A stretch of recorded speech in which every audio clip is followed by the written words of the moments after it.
How you gonna tell me if you taking the GOATs, right? How you gonna sit there and tell me Steph is not in that conversation? I said that before. You get what I'm saying? You can't said sit that there and tell me. I said that and people clown me. In Steph's eyes, right? Think about what Steph probably. I don't know. Probably sits from. It's Mike.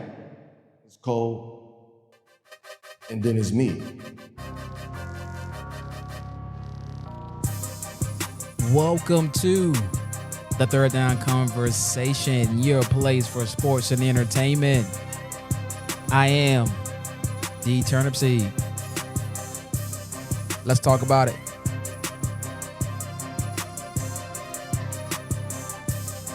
I am so excited about this episode because I'm going to build a case why Steph Curry should be in the GOAT debate. Now, for this episode, I need you guys to just visualize with me. I am a defense attorney, and you guys are the jury. Okay? That's why I need you to visualize. So here we go. That's my little Law and Order sound effect. But okay, so when you think to yourself, should Steph Curry be in the GOAT debate? The first thing you might think is, well, where does he rank all time as far as stats? And I'll say that his argument isn't built around his all-time stats. Michael Jordan, LeBron James, Kobe, they are all top 5 in points scored all time. Steph Curry, on the other hand, he's top 25. He's behind guys like Russell Westbrook, James Harden, Kevin Durant. Even when it comes to his all-time assists, he's like top 30, which I know is odd because technically Steph is a point guard. Yes, when it comes to three-pointers made all time, he's first. But his argument is not built around stats. Where his argument begins, though, is with his MVPs. Steph Curry has 2 regular season MVPs. He won those MVPs in back-to-back years. He is one of only 12 players who has won back-to-back MVPs. He joins players like Michael Jordan, LeBron James, Giannis, Jokic. The difference is Steph is 6'3", and all those players are 6'6" and taller. The beauty of one of Steph's MVPs is that one of them he won unanimously, meaning he received all first place votes, all 130 of them. He is the first in NBA history, not MJ, not LeBron, not Kobe, 6'3", Wardell Stephen Curry to win a unanimous MVP. He won this unanimous MVP back in 2015. LeBron is at his peak, KD at his peak, Kawhi Leonard, James Harden, Russell Westbrook, Dame Dollar, all those guys at the peak of their powers. And none of them could get a single first place vote? Do you understand how impressive that is? If that's not the beginning of a GOAT debate for a guy that's 6'3", okay, Steph Curry, we see you.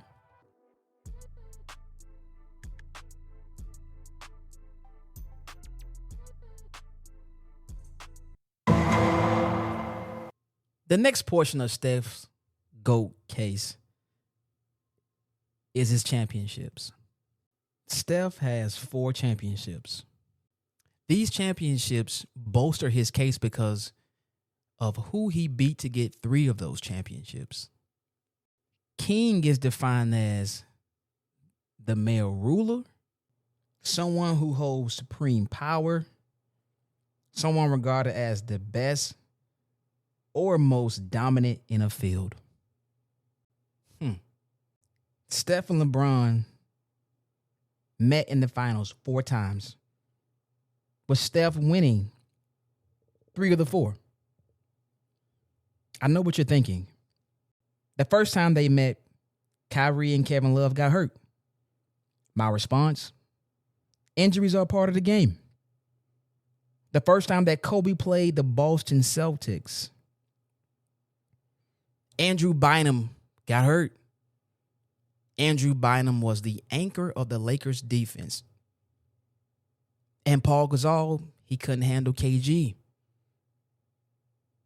The Celtics beat the Lakers.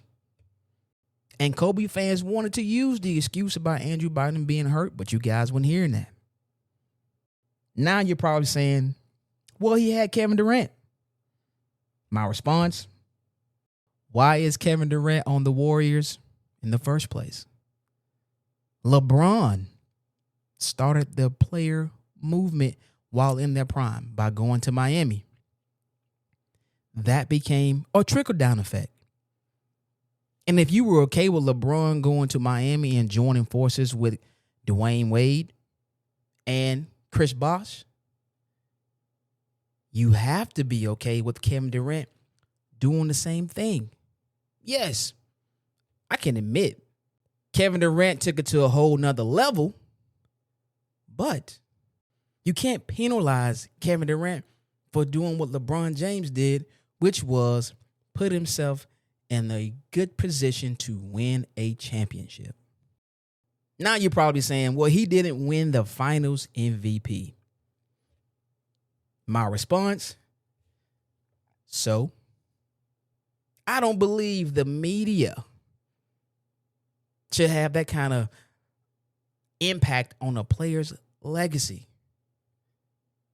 The media should not control a player's legacy. Furthermore, just because you didn't win the finals MVP, that does not wipe out your performance.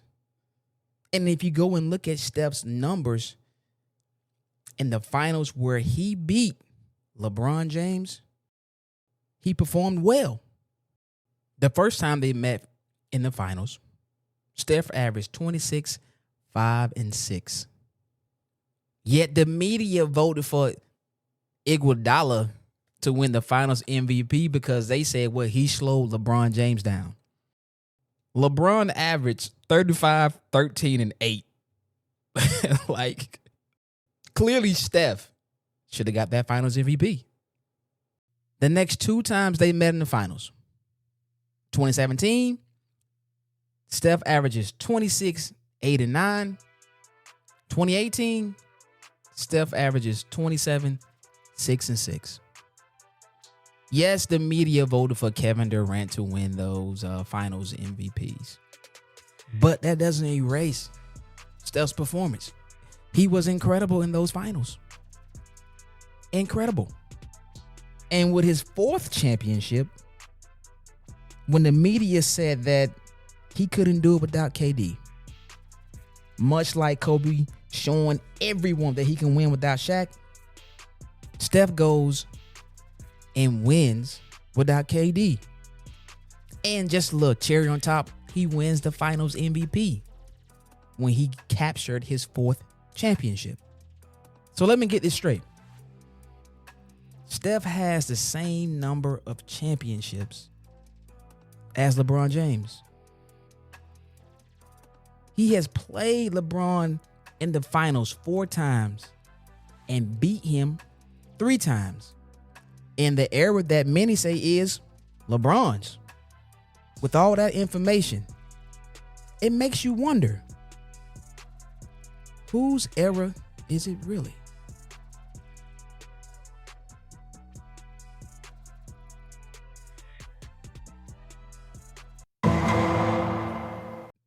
As I bring this case to a close, Steph's biggest argument for his case as belonging in the GOAT debate is his impact on the game.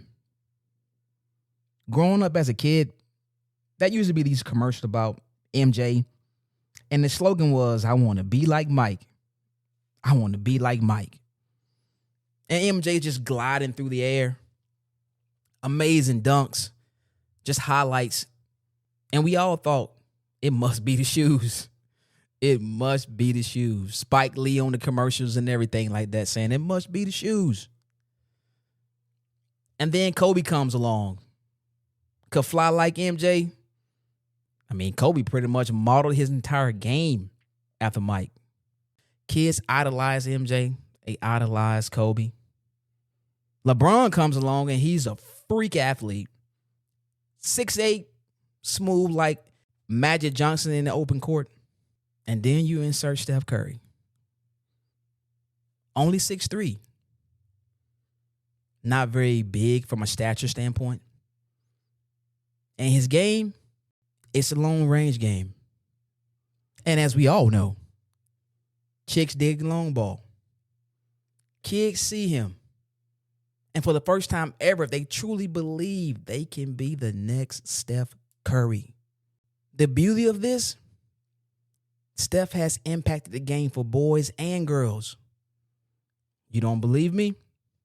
Just walk into your local YMCA and all you will see is kids jacking up threes. They struggle to make layups and mid-range shots, yet pulling up from the half-court line because they want to be like Steph Curry. And for better or for worse, the NBA game and the WNBA game have transitioned to a space and pace game style. Shoot as many threes as possible. The three-point shot gets the crowd more hyped than the dunk does. Steph Curry revolutionized the game. If that's not someone that deserves to be talked about as one of the greatest to ever do it, then I don't know what does. Now, I'm not saying that Steph should be ranked ahead of Kobe, MJ, LeBron. But what I am saying is he has an legitimate argument. But those are just my thoughts. If y'all think I'm off base, jump in the comments. This has been the Third Down Conversation. I am D Turnip Seed. Jesus loves you, and I'm out. Peace.